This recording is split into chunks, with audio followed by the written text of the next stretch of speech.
to more Skytear goodness. My name is Michael. And I am Ryan, Torito on the Discord, but my name is Ryan. So we are looking at another weekly 2v2.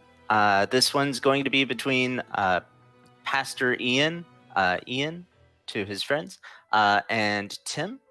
And they will be facing off against Reapr and Psyce, Matt to his friends. Very interesting lists they're bringing. It looks like Tim and Ian both won the toss and chose to go first.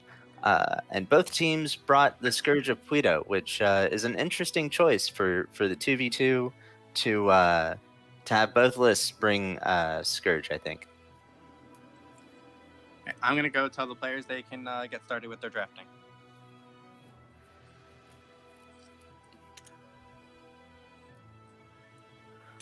Looking at the lists, quick update for those of you who missed it. The lists must be singleton, which means there cannot be a copy between heroes in a single deck, I believe.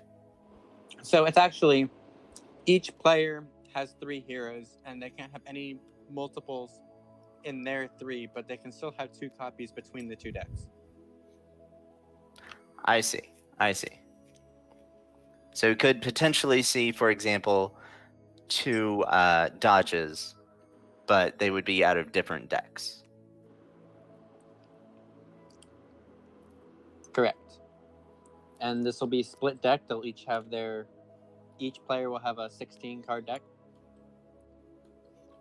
Awesome. And it looks like we're underway for drafting. Ian and Tim brought in Ian+TimBunn, and looks like Matt and Reapr brought in Zakol and Akimo in the same lane to counter. That followed with Zakol and Tlakali in the opposite lane. And we will see what Reapr and Matt have in response to that.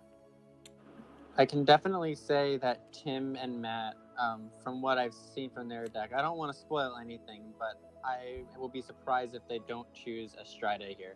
Sakali and Estrada were key for their plans. Would be interesting to see if they opted to not take it here. But it does look like they are taking Estrada. So, quick view of the objectives that we flipped. Looks like we have obstinacy, kill kill the same hero twice, double kill 2 heroes in the same activation, and right breach, which is fairly self-explanatory. Just knock down that tower in your right lane. And so for Reapr and Matt, that's going to be lane 2. And for Tim and Ian, that's going to be lane 1.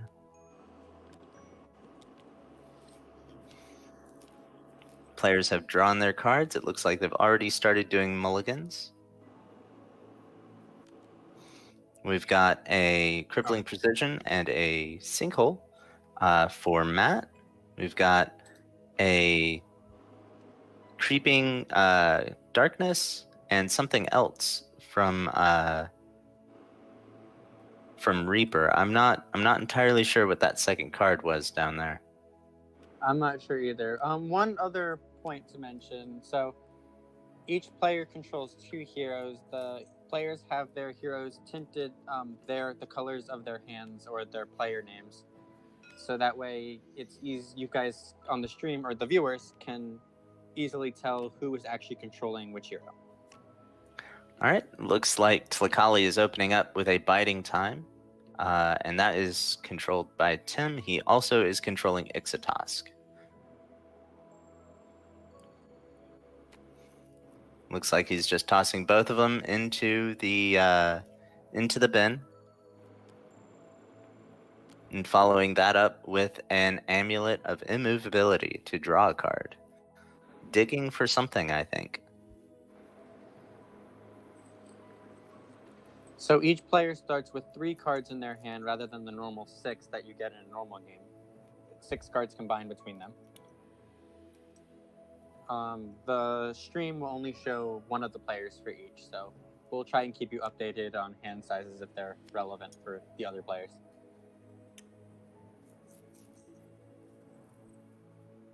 All right, it looks like Flakali has moved into the into lane, has led from the deck, and attacked a minion. Interesting that Sakali didn't worship. Normally you see Sakali worship to protect the minions. Well, and that could be a result of like Hokusai and Akla both being in that lane. Akla could potentially knock out a minion, but it's going to take a lot of effort for them to take out both minions. And that could have been his reasoning there.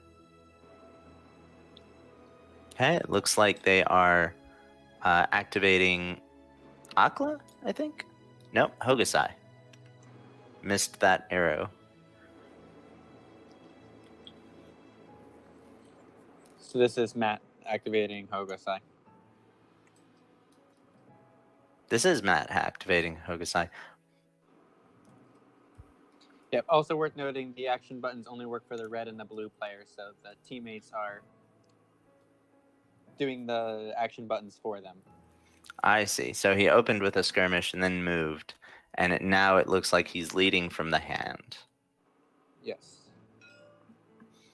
Okay, looks like fairly fast play from both sides, I think. Zakol's moving into lane.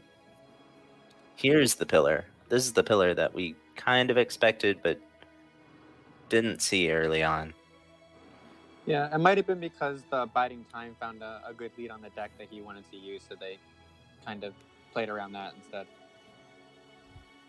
But he tossed away both of his Biding Time predicts, actually. Okay, I don't know then.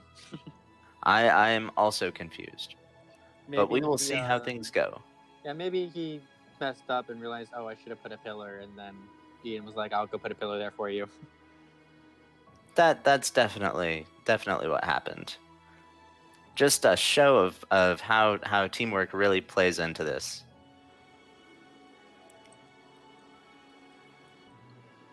And it looks like Zakol did not lead and instead went into the dome. Going after the dome control real quick. And Reaper is moving Akla out into lane. It looks like he's going to be taking on a minion. It's going to be a fairly easy target for Akla, who is used to... Oh! Went for the pillar instead. Taking down the pillar. Fun fact, any amount of damage will take down a pillar. It just needs to come from an attack action. And then Akla goes into the dome. Similar thing as the Cole did. Steps out, dustling in the lane, and then goes back into the dome. Mirroring the image, mirroring the actions of your opponent. Curious strategy. And then we've got Astrida moving into the... I guess this is lane 1? Yeah. I believe that's lane 1. Oh, comes back with a safeguard from Hokusai? Did you expect that? I didn't expect that. I didn't. I saw that on the list, but I kind of forgot about it. I feel like it's a forgettable card. But it saved a minion here, and it prevented Astrida from growing her horde. One other thing when I mentioned, now that it was flipped, on that attack, the Astrida flipped a trample from the top of the deck. So I didn't want to spoil it before, but I know that Ian and Tim, their plan was to kind of try and get rid of the minions and push through with a trample to kind of to try and just win on turn one was their objective. And they said if they weren't able to win on turn one, then they would kind of have to figure it out from there. Well, I guess this is that moment of truth. Because unless Ixotask is able to somehow get fast, it's going to be a long road. Yeah, getting rid of that pillar also prevented Ixotas from getting all the way over there. Yep. And yeah, but my guess, so I'm guessing Tlakali went for the minion before to focus on getting rid of the minions to set up for the trample. That makes sense. That would be an apt action, I believe. Although it's curious that he chose to lead as far back as this. Do you think maybe he was trying to bluff? Not really sure, but that safeguard kind of countered their strategy pretty hard. Yes, it did indeed. Anyway, while we've been talking, Zakol has activated and moved and worshipped.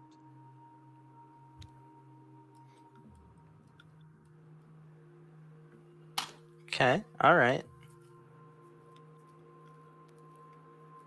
This seems like standard play for Zakol at this point, I feel. Especially with 3 champions dedicated to the other side of the board.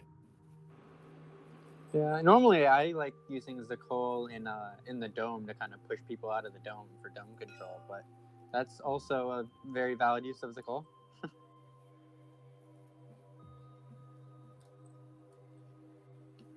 Being able to get rid of minions with that will be very useful later on. Yes, provided the control token does not move too far away from it. Correct. Okay, it looks like Ixotask is moving into lane. And they are leading.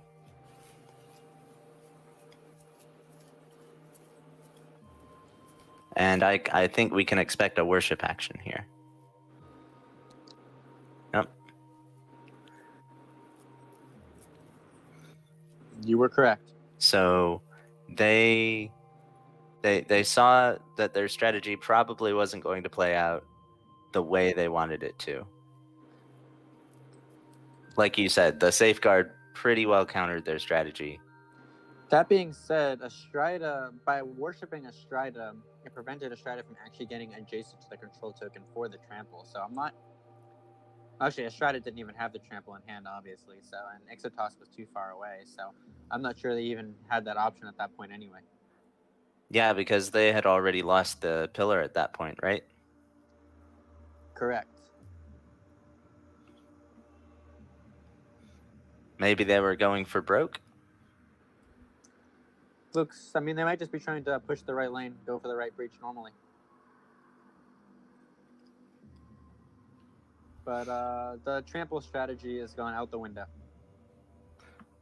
I'll be interested to see if they have a trample and if they end up using it. There's always a card that seemed a little lackluster to me, with the exception of that first turn combo. And with it being played out here, I wonder if there's something they can use it for, especially since invasion is not a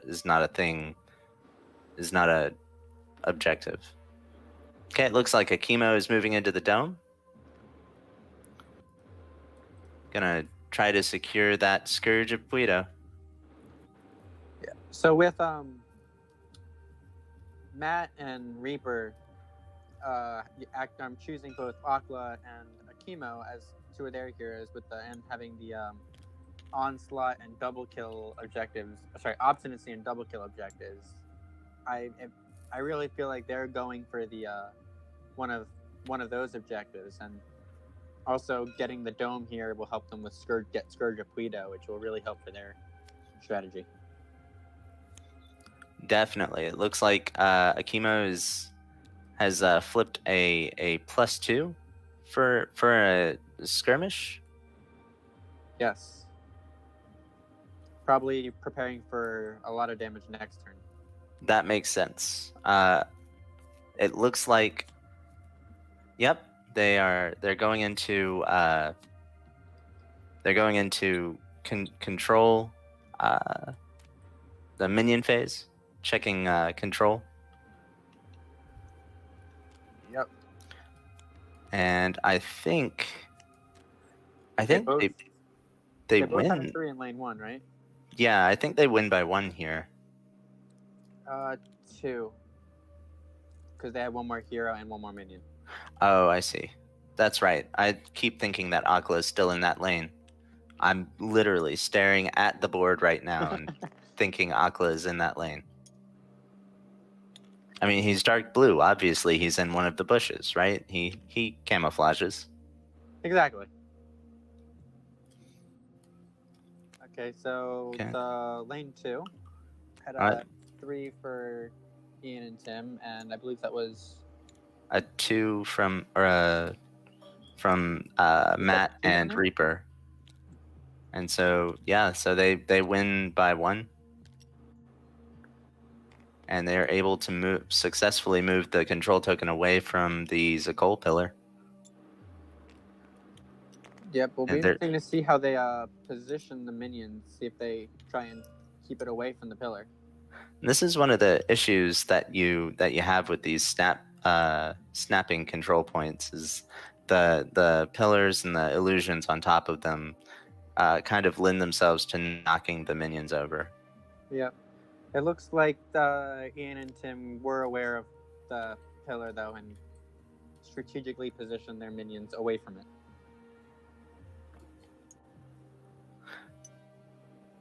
All right, and they've got the Scourge is on the board. Yes. So the Scourge is taking over a chemo. Possessing a chemo. Very flavorfully.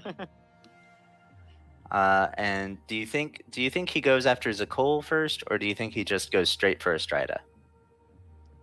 I mean, if he goes for Zakol, he doesn't have to move, but Estrida is definitely a juicier target. Yeah, it looks like that might be what he's going for here. Yep. So that was the relentless pursuit to move and get fast. Yep. And it looks like they're weighing their options. One thing I like about the Scourge is that you don't necessarily have to have an aggressive deck in order to utilize it very well. And that kind of lends itself to some of the more control style builds that need a little extra oomph in the damage department. Very true. Or just you put in a damage deck to just add even more damage, and it can be devastating. You can do that. I have found that with decks that fill their card slots with +1s and +2s, the Dark Vigilante is a better option. It looks like he attacked Estrida there and got a 2 on the flip, I think. So that would be 5 damage to Estrida, 4 after her armor, I believe. That is correct. Yep. Gonna see a Reckless Fury or a Spirit Siphon? I feel like if they were going to go Spirit Siphon, yeah, no, it's the Reckless Fury. I feel like Spirit Siphon would have happened first. I agree. I was kind of expecting that to happen, but they obviously elected to not do that. Yep, and it looks like Akimo is only going to be taking 1 for that activation of the Scourge of Puido. Maybe they wanted to keep the double kill obstinacy away from their opponents. Possibly. Keeping Akimo at a healthy 17 life is certainly better than better in this situation, I think, than dropping Estrida down a few more points. I don't necessarily agree in this particular case, just because the heroes over there are like Estrida and Slakali, so I don't know. And they're obviously going a lot more towards push, so I feel like they probably aren't going to be going for the kills too much. So it's getting rid of Astrida hurts the opponents a little more, and I feel like even if they lose a chemo in the process, it still benefits them more than the opponent. That's a solid point. That's a solid point. Yep. But different strategies for different players. Indeed. Speaking of players, it looks like they've moved to round 2. Yes. I believe they've drawn for it. It doesn't look like they've updated the round tracker, but we can just remind you all that this is round 2. It looks like Tlakali has moved into the outer bush, attacked a minion, and worshipped to protect her own minions.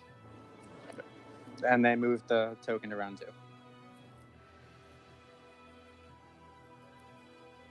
That they did. That they did. One other thing to note for the 2v2 rules, when you win the outsider, you choose one player to control the outsider. One player from that team. So I wasn't really paying complete attention. Oh, obviously it was Matt who did it because it possessed A chemo. a chemo. That makes sense. That's a solid reason to have them control it. But oftentimes when you see like 2v2, one player might have higher modifiers than the other, so they'll generally try and do something like that. But there can be other strategies too, like if you have the outsider and like the original outsider, and because you want one player specifically to draw the card. I see. That makes sense, and removes all of the confusion based around controlling the outsider democratically. Exactly. So it's one player who controls it, and there can be different reasons. Obviously, this one, they wanted to have a chemo be the one to be possessed, so that decision was pretty clear. Agreed. So it looks like they're activating Akla and starting him off with some granite skin. There's never a bad time to have some extra armor. Except when you're up against a mage. Okay, that's a pretty impressive skirmish, I think, from the Taulat marksman. Yep, flipped Zakol's ultimate there, dropping Astrida all the way down to 6. So maybe they didn't need the Spirit Siphon to kill Astrida. I don't know. We'll see if that one armor pays off for her. They've already had to spend several resources dropping her down to 6. Also, the positioning of the heroes for Reaper and Matt and the outsider makes getting Astrida or Zakol into position for that first control point very difficult. Indeed. Astrida will either have to go back down the lane in order to come up it, or we'll have to go through the dome. Anyway, that was a strength over pain and then an attack. And then another attack. This is going to be the end of Astrida. Yes, that is a dead Astrida.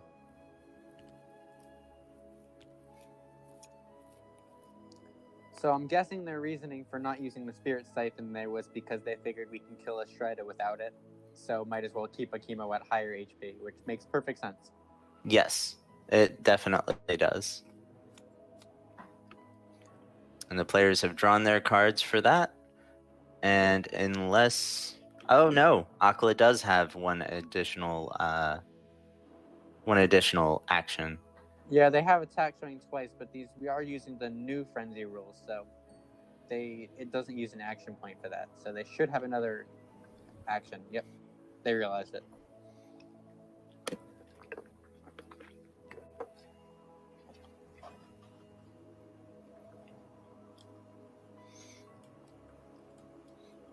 An interesting thing to note: this this composition does not feature any of my own factions champions. No Noobtons at all, which both hurts me and intrigues me. Also worth noting that not only are there no yellow heroes, but there are no yellow. Oh, Estrada does have yellow runes. Yes, Estrada does have yellow runes. We're not seeing any yellow cards. I don't. Oh no. My There are apologies. no yellow cards in her deck, though, so we will not be seeing any yellow cards in this game. Nope, none in this game. Yami was the only one, I think, in the whole of this 12-man team that had any yellow cards on her.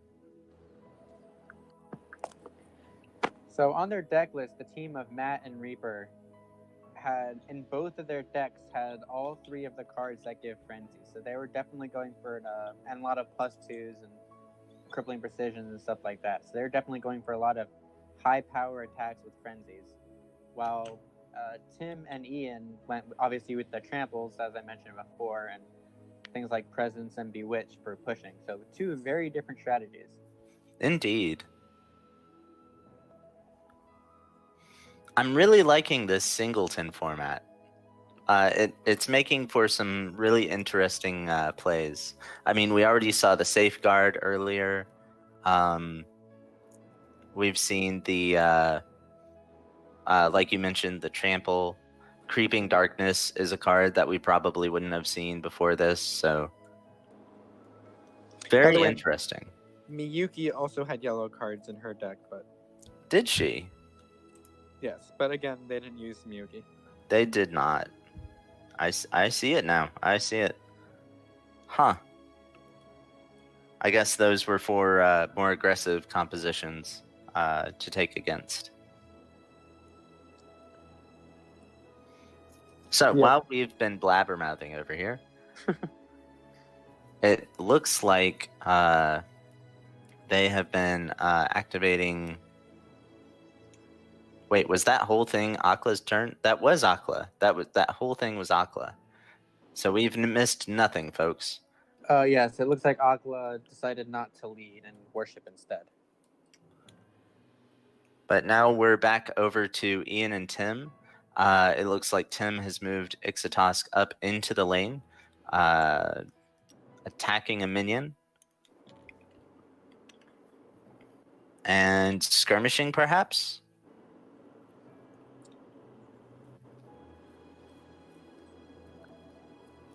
Yep. Yes. Move attack Yes. skirmish.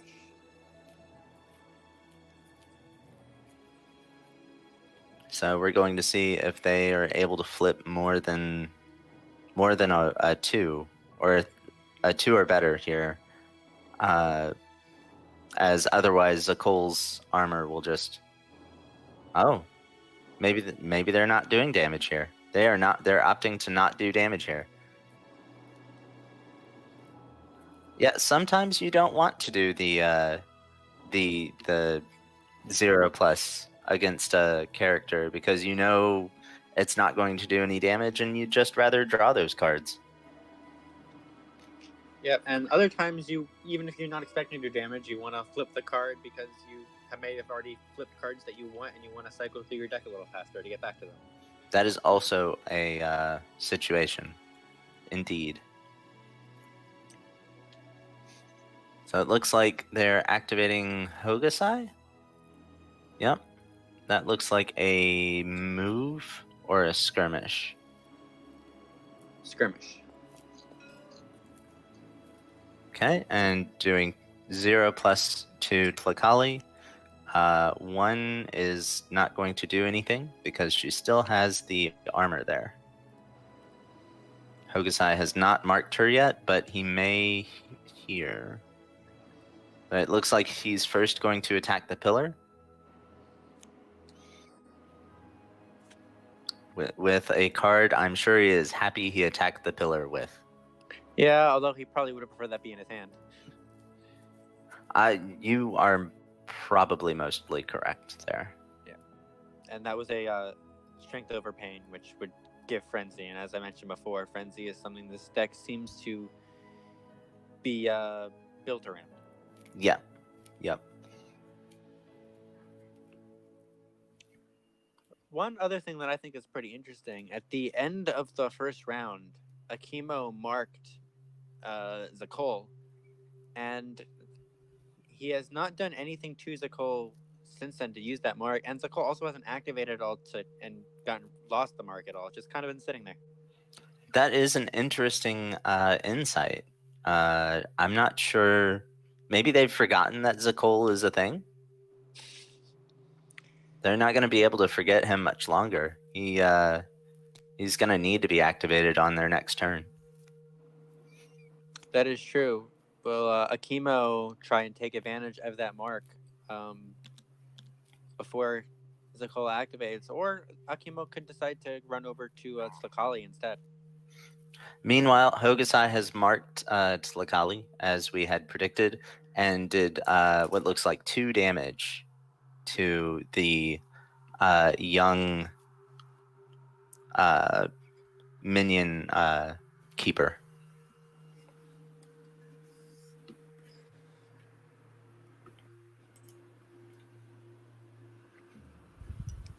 High Scarifier. That is Tlakali's title, is the High Scarifier.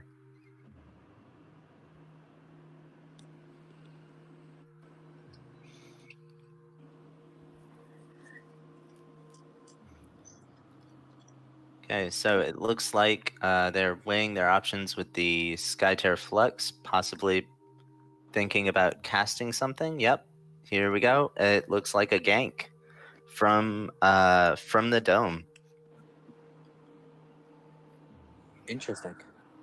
That is going to place Zakol both a decent number of spaces away from Akimo, but also in a bush right next to Akla, which is one of the squishier champs in Skytear.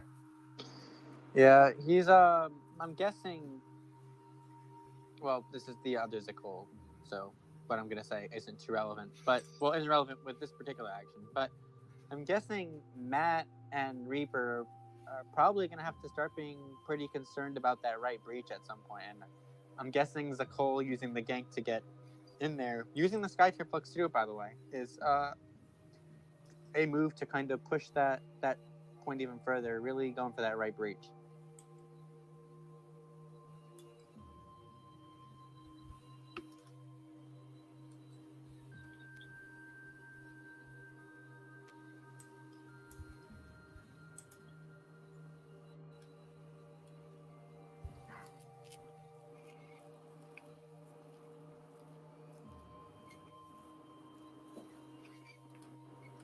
Weighing their options while we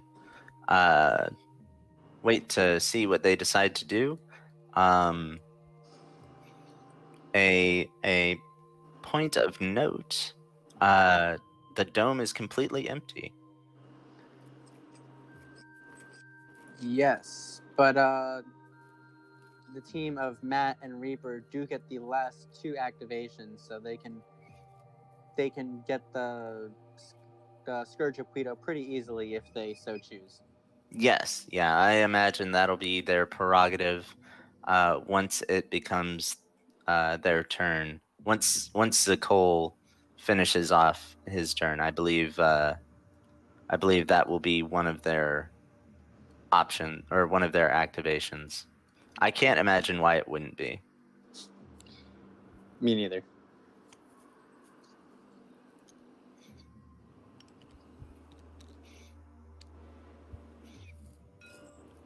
Okay, looks like Zakol skirmished and attacked into another minion to kind of finish out that lane and really go for that right lane push.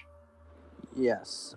I'm gonna take a guess here and guess that Akimo is going to kind of stay in that first lane and go after Tlakali and try and make sure they don't lose to the right breach, and Zakola's gonna go step into the dome. It's probably a.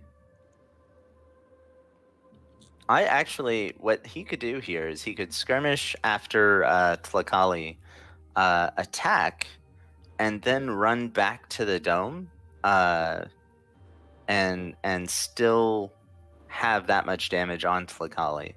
What I think you might be right though. I think they stay in lane and prevent their tower from getting knocked down by virtue of having just that many more heroes. Also, the second lane where which one is it? Reaper's Zakol is. They even if Zakol leaves there, they still won't take any tower damage. Will they not? No, because they do have the 2 minions there. So even though he would lose by 3, oh no, there would be 1 tower damage. He could move, attack a minion, and then skirmish into the dome, though, to not take any tower damage and still to control the dome. That's true. Yes, that is probably what he's going to do there. Also, considering that's their right lane, and so even if they do lose that tower, they won't actually lose. The other side is a lot more dangerous. Important, yeah.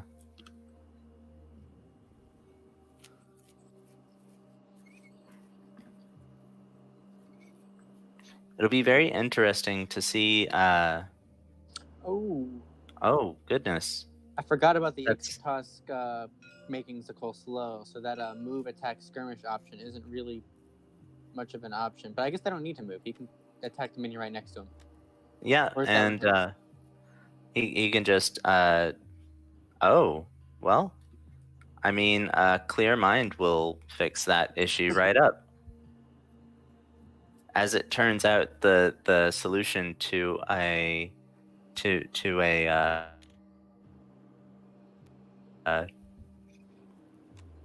rumbling ground is to just take a deep breath.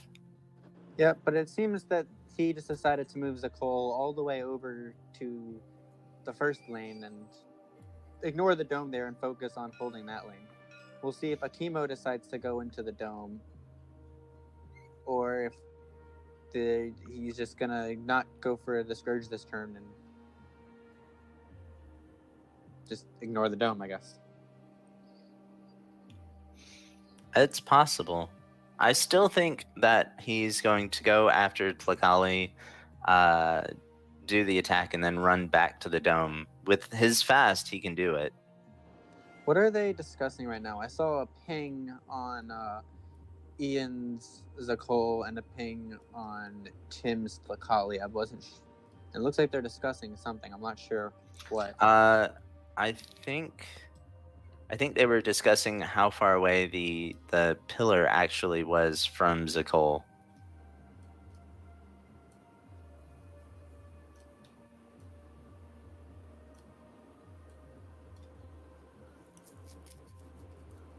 Yeah, I think they were just discussing how far away the pillar was from Zakol.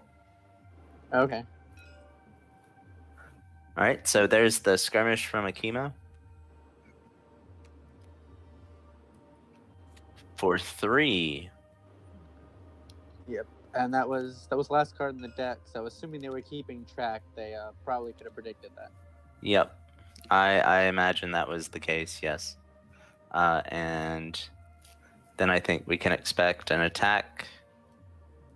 No attack. Is this a move? Yep, there's a move. There's the attack.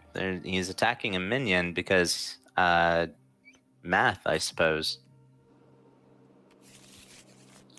I didn't think that they would lose the tower if Akimo left the lane. Would they have lost the tower? They wouldn't have. I don't think they would have lost the whole tower, but it might have been more damage than they wanted to take. Also, kind of funny, they flipped the Supernova as the skirmish as the last card in the deck, and then when they flipped for the attack, it was the first card flipped. That was a super splatted minion for sure. Yep. Okay, it looks like they're doing lane checks, starting with lane 1, of course. They both led with a 3. And it looks like there's 1, 2, 3, 4 So for yeah, I for believe Matt and Reaper, so. plus 3, and then the 1, 2, 3, 4, 5 for yep. Yeah, so Oh. Tim and Ian 1 by 1. So we saw one move there, and then they 1 by 1 on that side as well as the math we did before indicated. This would be a great game for them to be playing the tactician objective on. Yeah, you are not wrong about that. Or invasion. I mean, I guess they don't quite have it yet, but It's very close. No, they do. They have it here. oh yeah, they do. They just have to get it there. Yep.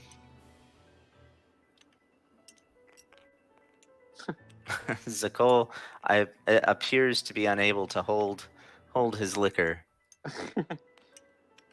And then obviously nobody won the dome. That's not entirely true. The Scourge of Puido won the dome. He's his own Akimo. Also, Astrida had led with or Zakol led with Astrida's ultimate, so we're going into turn 3, and we won't be seeing Astrida's ultimate here. Which is a shame because Astrida will get to come back this round. She will. It'll be interesting to see if how quickly Akimo and Akla pounce on her. My expert opinion is that they'll be on her faster than you can say, I win the dome. Well, it looks like there's also might be some effort on Ian's part to keep Astrida away from them, as she was placed on the other side, even though she's trying to push the right lane. I imagine that is, fairly obviously a nod to the fact that Astrida can be very squishy if she is pounced on by a marksman and an assassin. Yeah, a little bit. And I imagine they'll focus on keeping her as far back as possible for the majority of this round, so that in order to actually do anything, they either have to give up control, or just give up on doing damage to Astrida, which can be fine. Like if they focus on maintaining their control here in both the lanes and try to not die, they can just wait for Astrida to out herself in round 4. Yeah, well, it looks like Ixatusk switched lanes and led, so it looks like they're going to try and really push that right breach this turn. That is going to be really, I guess, not terribly hard for them to deal with because they have all 4 of their champions in that lane. Yeah. One thing I would to note is currently Reaper has 2 cards in hand, and everyone else has 4 cards in hand, and this is turn 3 with ultimates online, and I do not believe we have seen Akimo's ultimate yet. Well, that's a good point. Akimo So, can splat pretty much anyone with his ultimate if they're marked. Yep, and if he has some I don't remember if they have Mind Palace in their deck or not. And that is an unstoppable on Akla. I do not believe the opposing team is running Charm, which means that's going to be a really scary Akla. It looks like they are not running Mind Palace at all, so we won't be able. At least Akimo won't be able to get fat, like use the ultimate and get away over there, and then get frenzied a bunch of times and just kill Astrida all by himself. As a reformed Mind Palace user, I can only say that's probably a good thing. Yeah. That being said, an unstoppable on Akla can kind of do a little bit of a similar thing. Yep. I expect we'll be seeing either a skirmish or a worship from Akla in order to maintain control of the dome and do damage to Estrida, which is probably a smart move. If I had to rank smart moves on a scale, that would be a 7 or an 8. I would rank it as a smart one. A smart one. Yes. On a scale of smart to dumb, that one was smart. Exactly. But yeah, a skirmish will get a little more damage in, but doing the worship would allow Akla to kind of control the dome at the same time. So we'll see which they go with. Given the fact that they don't have to, if they focus on good dome control, or not focus, but if they're able to maintain control of the dome, then they don't have to pop Estrida before the minion phase. They can just pop her with Scourge of Puido. Yeah, it looks like they're discussing where exactly they want Akla to end his movement.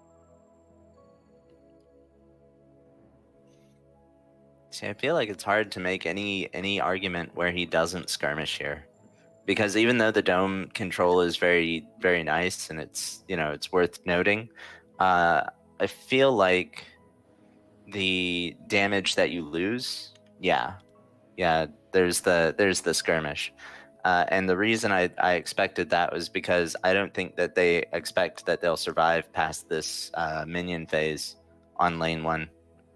Yeah, so my thinking for going with doing worshiping, saying the dome is just because Estrida does have 1 armor, so they need to flip at least a +2 to actually deal any damage, and they flipped to 0, so the skirmish didn't do anything. Well, it could be that they were trying to get rid of that 0 so that his attack actually will do something. Another reason to do it would be to play around a chasm. Yeah, yep. Which they ended up not playing around, so that's gonna really hurt them. That's no. A worship might have been the correct option rather than the skirmish, just because of the chasm. I didn't think of the chasm play, and I think you're right. I think the worship was the correct answer there. That's a shame. That I think maybe, like, I'm not going to get ahead of the game here, but that mistake could very well cost them the game.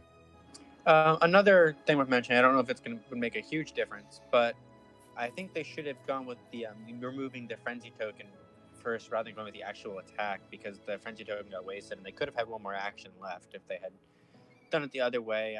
That being said, there wasn't much to do with that action anyway. So well, and with a frenzy token, I believe you have to have an attack declared first. Do you? I believe so. I'm not sure about that. It'll be a question for the brothers Neri. Yes, that will, or tapeworm. Trust. Or tapeworm. Yep, trust tapeworm. Ricardo cheats. Blame Giacomo. Please note before you blame Giacomo. Yes, obviously. Okay, so Tim and Ian seem to be discussing their actions. And while they're doing that, I'd like to give a quick shout out to Giacomo, who is controlling the cinematography here. Fantastic job, and we really appreciate it. Being able to cast this amazing game without having to worry about where the camera is, and being able to stream it to the various streaming outlets. We appreciate that. Thank you very much, Giacomo. Okay, so it looks like Tlakali is moving up the lane with a lead from the deck. I think they see the red ribbon of victory at hand. It's quite possible they're just like you said, pushing in on that right lane. A Mud Flood. Ooh, that's a card you don't see very often. That's a card you don't see at all. Well, I don't see at all. The singleton format here does provide a little more incentive to seeing some of those lesser used cards, though, and this is a great example of one of them. Absolutely. Just making sure that it was Tlakali that used it, right? What all just happened here? Also, it's slow to each other here. Yeah, they put a fast on Zakol by mistake. Each other hero in line of sight of the caster and pushes them 1 hex. So, yeah, okay, so I a see. lot of heroes. Yeah, yep, there's one. Akimo doesn't get one because he's not in line of sight, right? Because it was Tlakali that cast it? Yeah, Akimo is 4 hexes away. Yeah. I'm gonna go send them. Same with Ixatosk. If they, I don't think they applied it to her. They did. And I don't think that blue Zakol is not theirs, right? Is that blue Zakol is not on the same team as the green Tlakali. So Zakol and Akimo both do not get slowed. No, both Zakols are within 3 hexes of Tlakali.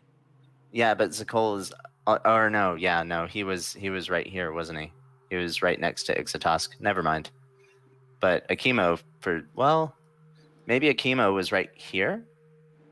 Yeah, I just messaged the players that Akimo is 4 hexes away. Okay. So hopefully they will. Maybe he was pushed 4 hexes and we missed it. Or pushed 2 4 hexes. Okay, yeah, it was only 2 when they played it. Okay. Okay, cool. So it was the push so yeah, he was moved there from the push. Got it.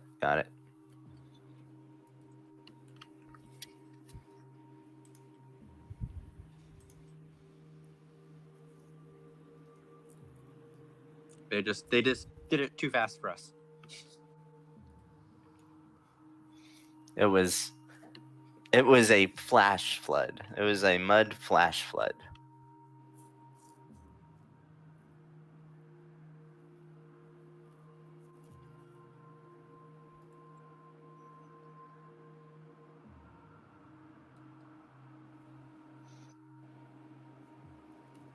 All right, so it looks like we are seeing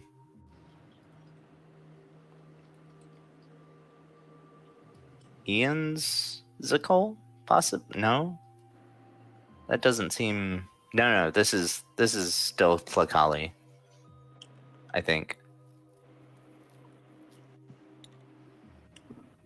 I think so.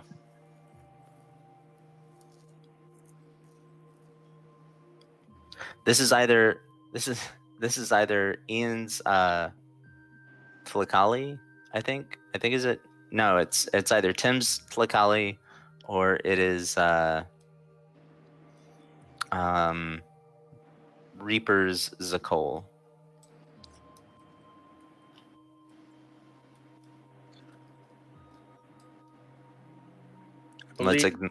Sorry, go ahead. The moves lead worship are on Ian's side, so actually it looks like I'm might be getting disconnected here. Oh, nope, we're good. Yep, you just barely held on. Close call.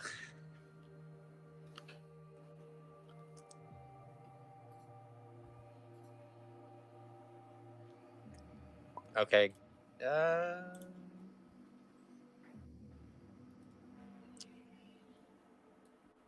Yep, looks like I got disconnected.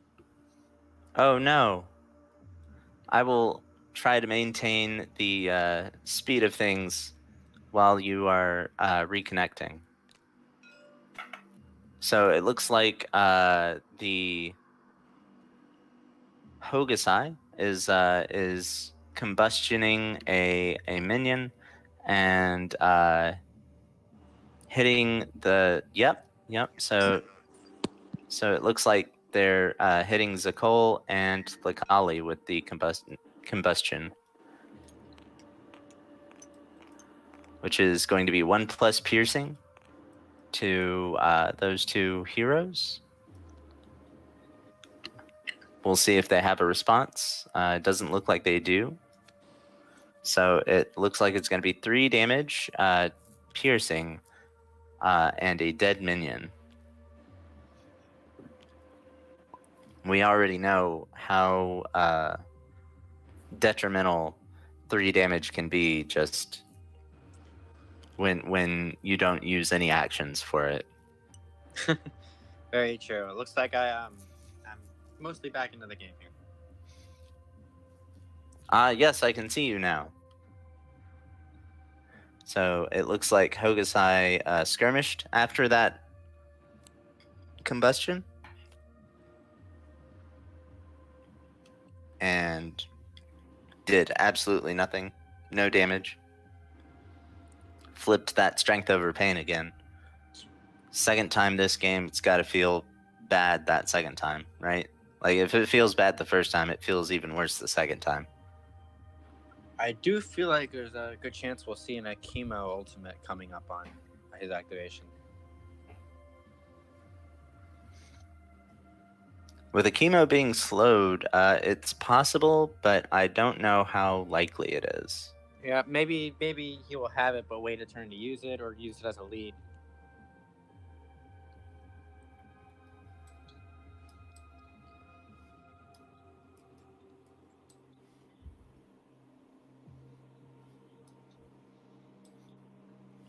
Okay, so in the lane where the action is, let's see what we have currently in terms of the numbers.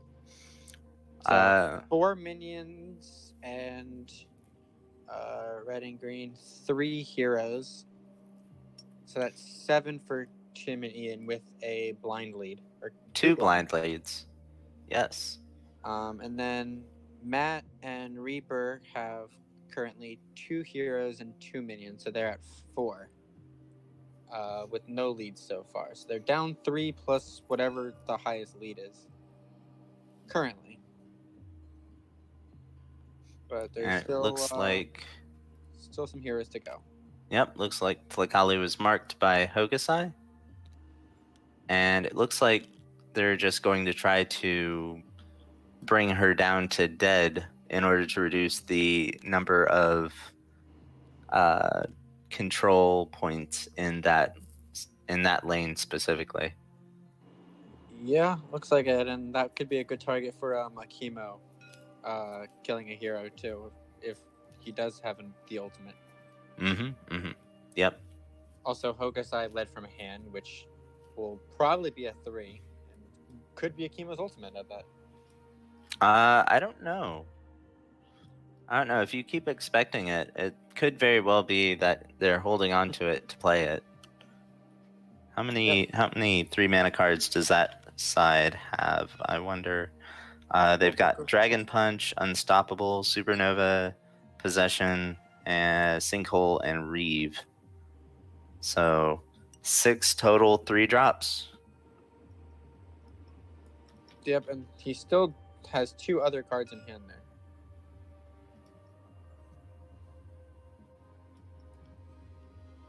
So, who is this going right now? Zakol? Yeah. Zakol played a Shield Slam, attacked, and is now skirmishing. Sorry, yeah. Wait, what was a Shield Slam targeting? Probably a minion. Shield Slam can be used to kill off minions. It's not a thing that happens very often, but it does happen. I have never used it that way, and that's a card I use quite a bit. Yes, I'm familiar with how aggressively you use it. Okay, lots of pings coming down from Matt. Yeah. Soul moving there is also a play to keep a chemo away from. Tlakali. Make it a little more difficult for a chemo to get to Tlakali. It's a really, really good move there by Ian to protect their squishy little specialist, and then a riposte. Yes. To do something? What are they doing here? There was something. They flipped a coma toxin for something, but I'm not sure what that was for. Yeah. Everyone here is a little concerned and confused. Yeah, a lot of hands moving around.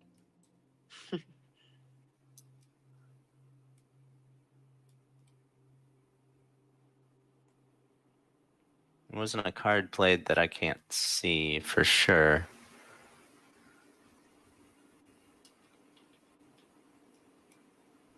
So maybe they thought it was a different card? I mean, I would assume that the repost would get rid of that minion. Maybe they flipped for the repost and they shouldn't have by accident. Yeah, that's what it looks like. I'm not sure why though.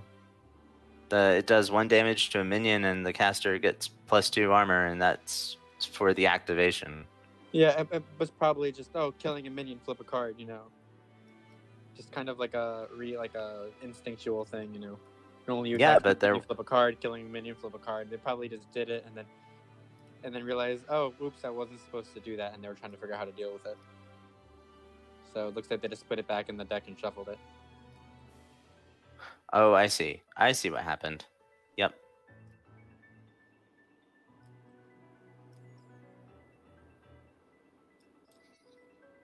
Yeah, I'm guessing that was just kind of an oopsie move right there.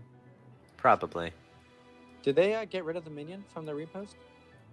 I do not see a minion removed. It looks like there are still 4. I don't see it. Did anything happen to stop the repost? I didn't see any reactions. No, there was nothing to stop it. You might ping him and let him know that it looks like there should be 1 fewer minion, unless someone played a safeguard, which I don't see. There is a pillar there. That could be Tlakali pillar. Oh, that's what it was. I think. Yeah, it looks like Yep. it was. I think that's what it was. Because repost is one of those interesting cards that doesn't actually say destroy a minion or defeat a minion. It says 1 damage to your minion. Yep. And then it looks like he shoved Zakol back into that corner, but he then moved into that spot where a chemo could have gotten to deal damage to Tlakali.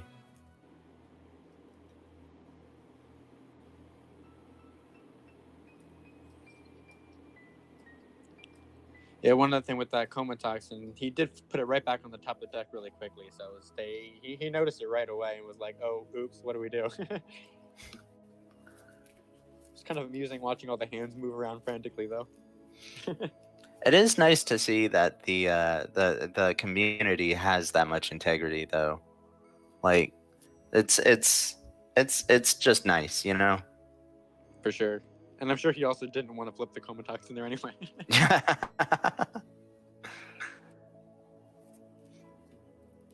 So it looks like we're waiting here to see if Estrada is going to be moving and where to she will be moving. Yeah. Akla didn't lead, so he could just try and use Estrada to take the dome, or move Estrada as far away from chemo as possible. I don't know. The controller of a chemo has 2 cards in hand, so there is a chance that he's running a clear mind, but you might. Oh, okay. Looks like Estrada is moving into the dome, skirmishing, doing 0 damage to Akla. They're really trying to push that right breach. They're just going for it. With 0 minions to stop them, if they can win by 4, they'll win the game.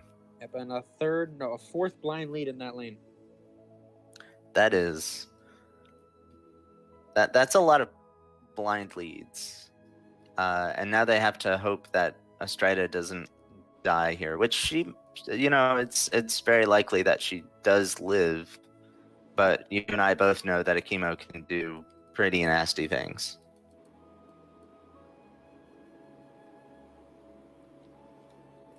Okay, looks like a ping from Matt. Yep, looks like Chemo is going to be activated here. No surprise there, as that's the only one left to activate. Okay, that was the 2+ skirmish. It's going to be attacking, I imagine. Attacking Estrada, I think. Marking Estrada. Oh, okay, yep. For the +1 damage, that makes sense.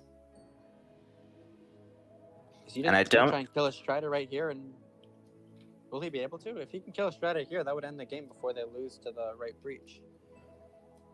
And she's out of mana, so what he would need here is Akimo's ultimate.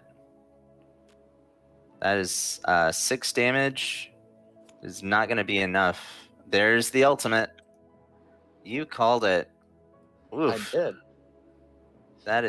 That should kill her off. That's 2 extra attacks, right? There's another 6 damage. It's going to drop her to frenzy, and then take an attack action immediately.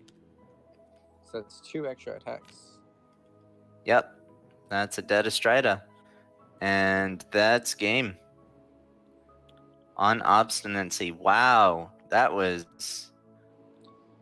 Yeah, I was wonder... surprised Estrada went over there. I kind of thought Estrada would kind of push the other lane, just say like, well, you're not over here. I can just, at the very least, either go for the Nexus or at the very least get some tower damage in and draw a card.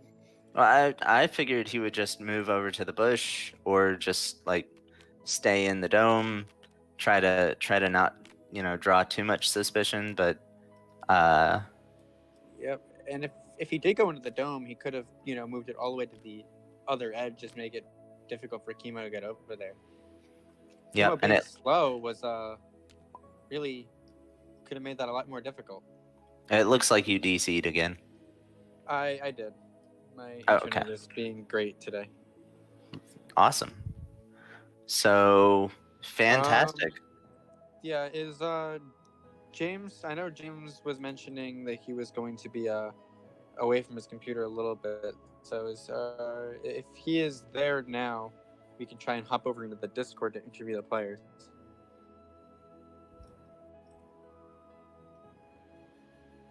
Yep, no response from James. So I think this is going to be. I'll ping him real quick. Oh, there he is.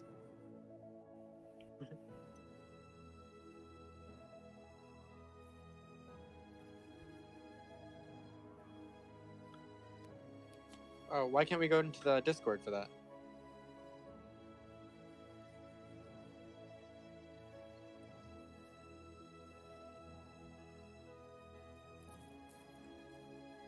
Okay. No worries. I can hop off if you want to interview them, Ryan. That works for me. And then I guess you can, if you're listening or whatever, you can. If there's any questions you can ask, you can just message me about it. Sure. All right, guys. I will. It was fun. I'll catch you guys later. Take care. Let me go find the link. I'm gonna go send them the link and see if we can get one of the teams over here, and then we'll do the other team after.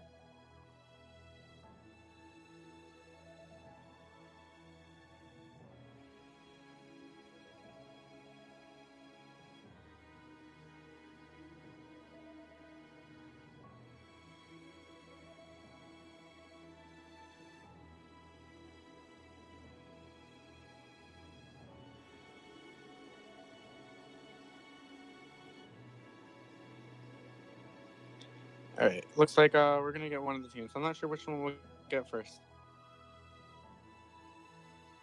But yeah, I hope you guys all enjoyed that game.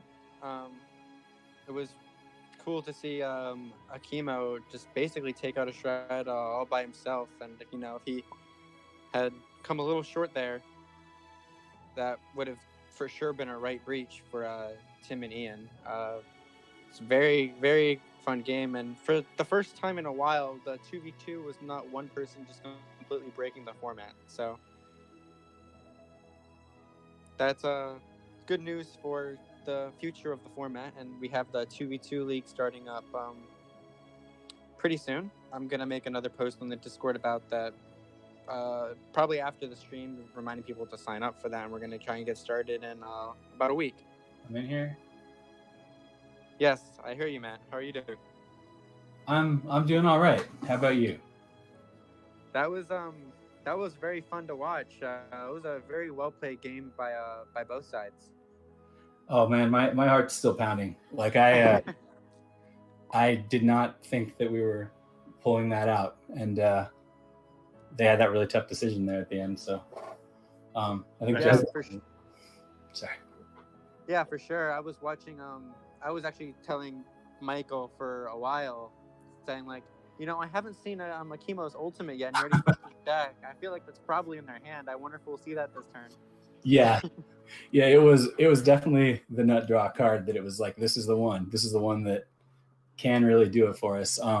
We were debating a lot back and forth. You guys couldn't hear what we were talking about. With that first move with Akla, I was trying to convince my teammate to just to worship inside the dome so that he couldn't be targeted by a Strida.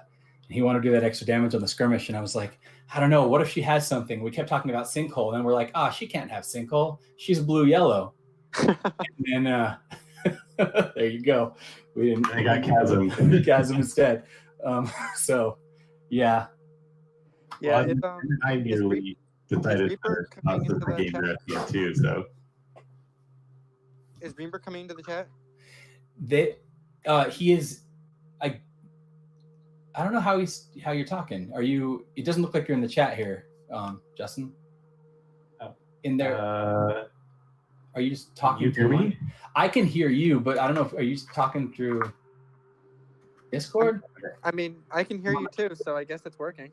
I don't know how that's working yet because I don't see you in here. But yeah. Okay.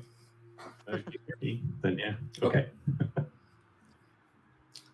Yeah, when we were watching that play with the Akla and the Chasm, we saw you guys discussing that for a while, and Michael and I were discussing, skirmish or worship. Yeah. So James mentioned you guys can talk through tabletop. If you talk through a tabletop, the OBS, the streaming software should pick it up. So we could try and do that, and we can get both teams on there at once, I guess. What Tim had to take off, he said, so I think he's already gone, unfortunately. He said he had to run.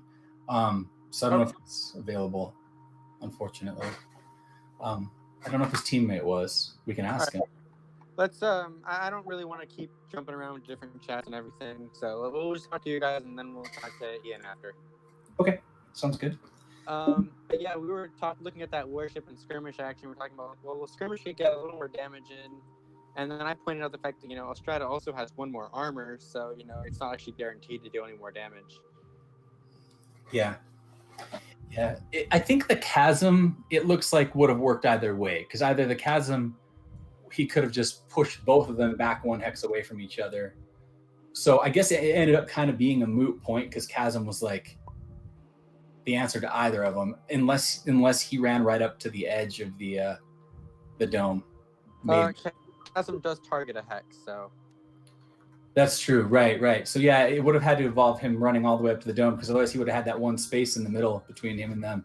So that was that really tough play. I mean, they played it really well because they completely wasted his 2 attacks on that frenzy. So that was when I was really nervous about it. I was like, I don't see a way out of this.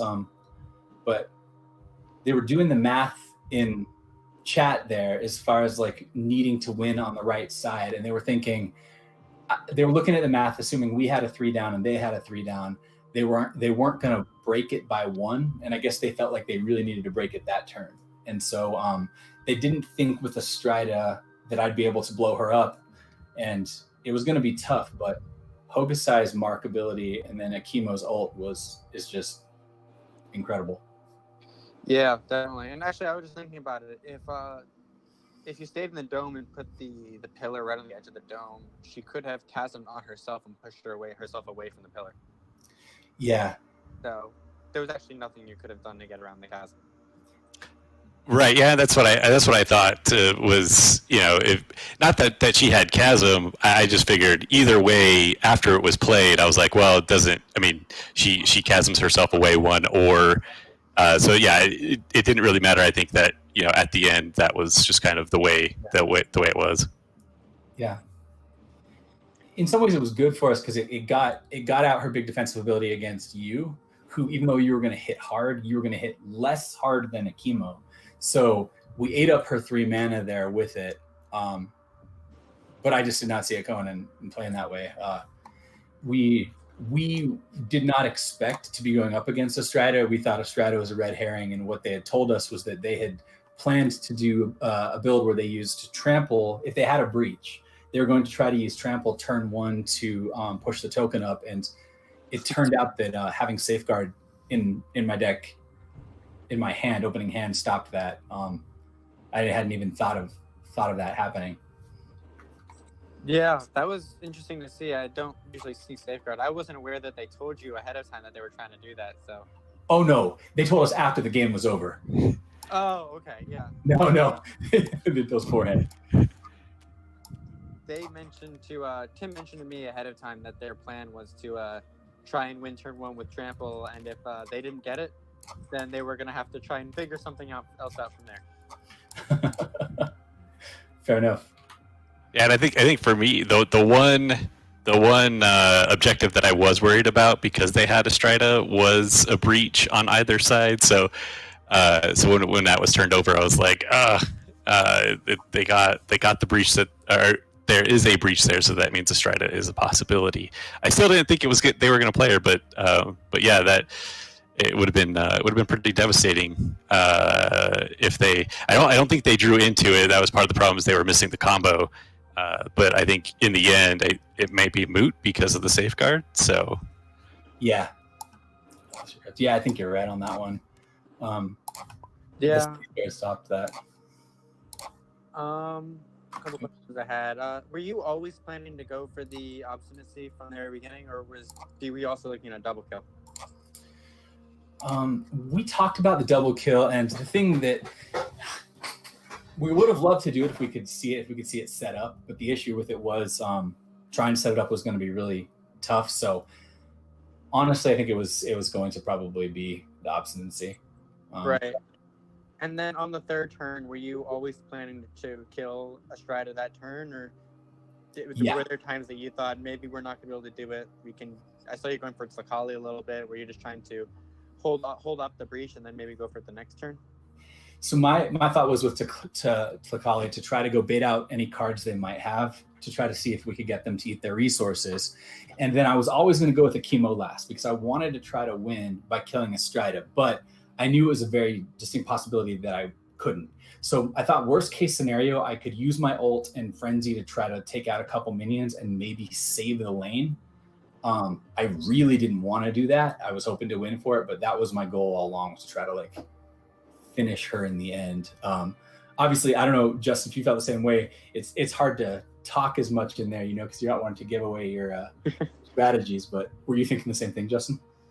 Yeah. I think we both agreed. Akimo going last in that situation was the way that we wanted it to play out, because we had enough frenzy in either of our decks to, and you can't tell me what's in your deck, so I just have to assume that, and I hadn't seen the ultimate, that was what was in your hand, and so I was pretty happy when they decided to move Estrida to that side, because it made it easier for you with the slow on to get over there, and so yeah, I think it was I think baiting a little bit with Tlakali I screwed up by playing that riposte and early. I was thinking that it was a defeat a minion, and so I was trying to with Sakol just make sure that we could limit if anything went wrong. And of course, I screwed that up, but it was to limit anything going wrong in that lane or prevent the breach that turn. Because with riposte, if I play it right, then I could potentially get 2 minions, or at least 1 minion out of the way. So, and I had a feeling that your lead was a 3, and so I was feeling pretty good about that. But yeah, I mean, I don't think. Sorry, going back to the obstinacy question, with the double kill, it's so hard with that one, because you have to kind of whittle heroes down into a certain point where you get one activation, and I think it's definitely possible with Akla or Akimo with any of the assassins now with the frenzy changes. So, yeah, definitely. It was very well played with the going for a strata there. And so, are you saying, Reaper, you always expect, or you assumed that he had the ultimate in hand there? Yeah, I assumed Matt had, because I hadn't seen it. I hadn't seen it flipped, and so I had to assume that it was in his hand. And so after my screw up at the end, I was like, "Oh, please have the ultimate in your hand." Help me out. Yeah, I guess technically, yeah, like you would have known. There's only 2 places it could be. I mean, if people are paying attention, I'd gone through my entire deck, and so it either was the lead card I had face down on Hokusai, or it was the card in my hand. It turned out I had both Reeve and his ult in my hand, so Reeve I could have used to dodge the mudslide, I think, but then that would have potentially scared off their Estrada. So yeah, I mean, I guess everybody could have known that I had the ult in my hand with how fast we went through the whole deck. You would have been able to see everything, I think. Yeah, I had noticed that, and I mentioned, he either has it in his hand or it was the lead. Yeah, right on. It was an intense game, man. My heart was beating incredibly. Like when they said we're gonna move Estrada over there, I just tried to shut my mouth, and I was like, yes, please do that. Please do that. I didn't want to say anything. I didn't want to let on, but yeah. One other question that came up while we were one thing Michael and I were discussing, when you the first turn when you were activating the Scourge, did you consider using the Siphon ability to bring Estrada down a lot more? We did. We talked about that exact thing, and they were kind of egging us on, and we're joking about it. But the fact that my Akimo was super deep in their territory, and I have no armor, and he had 1, I was like, if I go and I half my own health, I'm far more behind enemy lines than she is. So it felt like I was going to potentially, if she'd been on my half of the board, I think I would have done it. But okay. It was like 3v1 on that side, so that's why I didn't do it. That makes sense. Yeah, that was kind of what Michael had said, and then I was thinking like, well, they're trying to push it all. Like, are they even going to try and kill Akimo? Yeah. I think the big thing though, like right afterwards, we saw you just throw out a whole bunch of cards and kill Estrada anyway. So I was like, well, I guess that was why they did it. They figured they didn't need to do that. Yeah. Well, we had tested, I think, multiple versions of this deck like over the course of the week several times and gone through multiple iterations. And I think we just got to the point where we knew pretty well what the other person was playing and what they could do with the specific decks that they had. So I think part of that too, because we had talked about, or even after he attacked Estrada the first time, we were like, do you use that ability now because Akimo loses less health? But I think Akimo losing any health in that situation becomes detrimental to him because of the ability, or because of how deep he was. They could have just stockpiled on him and killed him, and we really needed Akimo on the board. Okay, well, I think James wants to get going to sleep pretty soon, so I want to try. I want to try and get Ian in here and talk to him a little bit. We do have enough room in this chat for wanted you to stay, I guess. So if one of you wants to stay while we talk to Ian, you can. Otherwise, you guys can both leave. It's up to you. But I want to try and talk to Ian a little bit before we let James go to sleep. Yeah, I'm good if you want to stay, Matt. But thanks. We appreciate you guys putting this on. Yeah. Yep. Thanks very much. It was a lot of fun. And I'm assuming you guys enjoyed it. Oh, absolutely. Absolutely. I love this mode. I think it's a lot of fun. It's really cool. Okay. One of you, I think, needs to leave so he can get it. yeah, we'll both leave. All right, thank you. Right. Yep. Bye. See ya. And congratulations again on the win. Thanks. So Ian should be hopping in a second. We'll try and talk to him real quick. Hey, can you hear me? Yes, I can hear you. Good. So we'll try and keep this a little quick because James needs to get going to sleep. That's fair. That was a very exciting game to watch, and I think it was definitely the first 2v2 game we've had on stream that wasn't somebody just doing something completely broken. So it was nice to see a very exciting match that seemed fair. Well, we very much wanted to do something broken in the sense that our whole goal when we first set up to play, we said, let's play trample and win on turn one. Like that was our goal. And the stars almost aligned as there was a breach objective flip. We won the coin toss, so we knew we were going to get to go first. And the last part was one of us just needed to draw trample. I drew my 3 cards, pitched all 3, drew 3 more and didn't see it.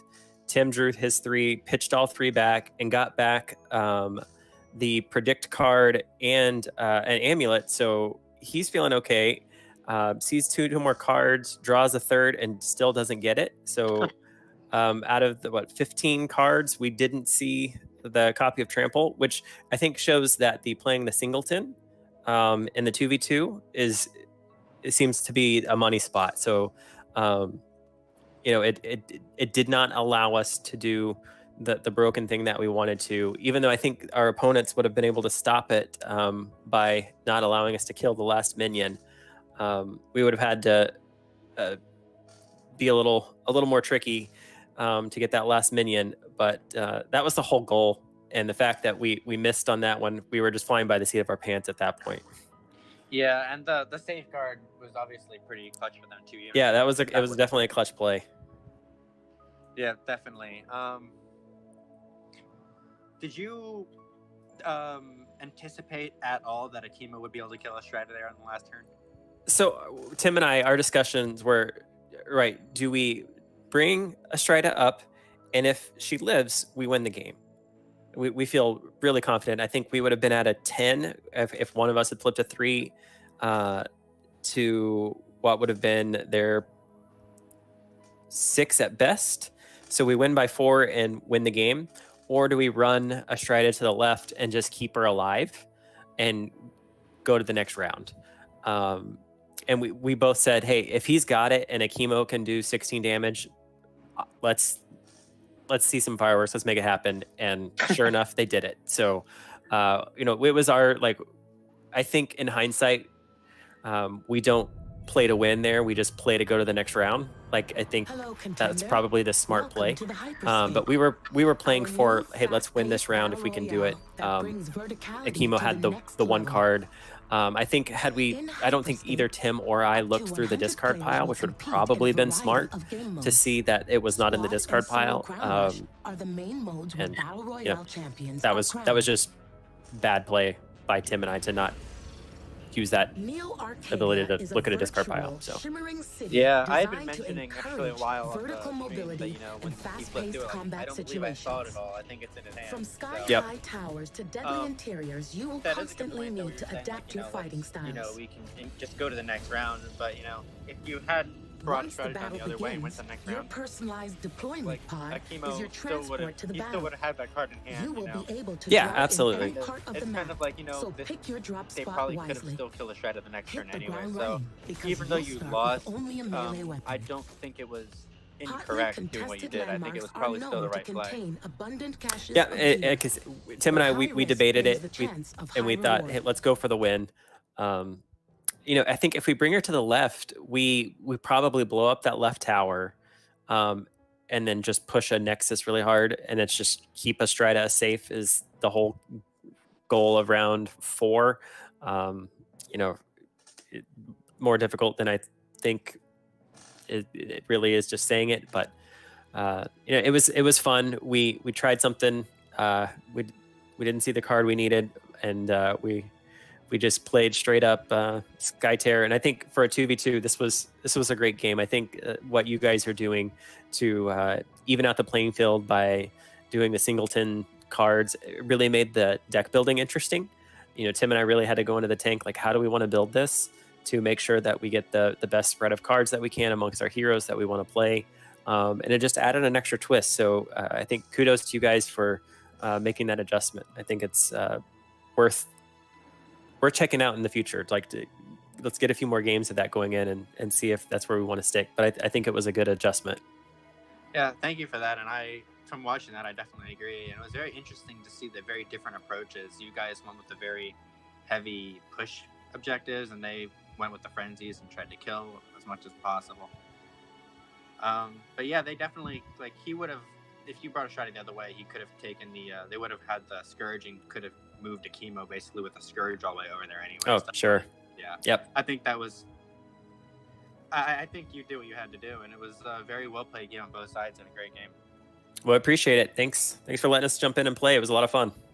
For sure. And for the viewer or the listeners, if you missed it earlier, the finals of the Outsider League was just before this. I actually didn't get to watch it yet, so I'm going to watch it later, but I heard it was a great game, and I highly recommend you guys watch it. And then next Sunday, we'll have another 2v2 game. I don't remember off the top of my head who's playing in it, but you should try and catch that too. We'll have some other streams next week with the Summer League, and beginning in a little over a week, we'll start our 2v2 league. So I'm going to make a post in the Discord about it later today. And I highly recommend that you guys sign up for that and get involved in this because, as you heard all the players just mentioned, it's a great format and very enjoyable. Yep, I'll echo the sentiment. It's a lot of fun, this format, to have a partner and to play along with them and working with someone. It's a different form of Skytear, but it's a great form of Skytear. Yeah. Anyway, we're gonna let James go to sleep now. Thank you guys for listening, and bye. All right, thanks.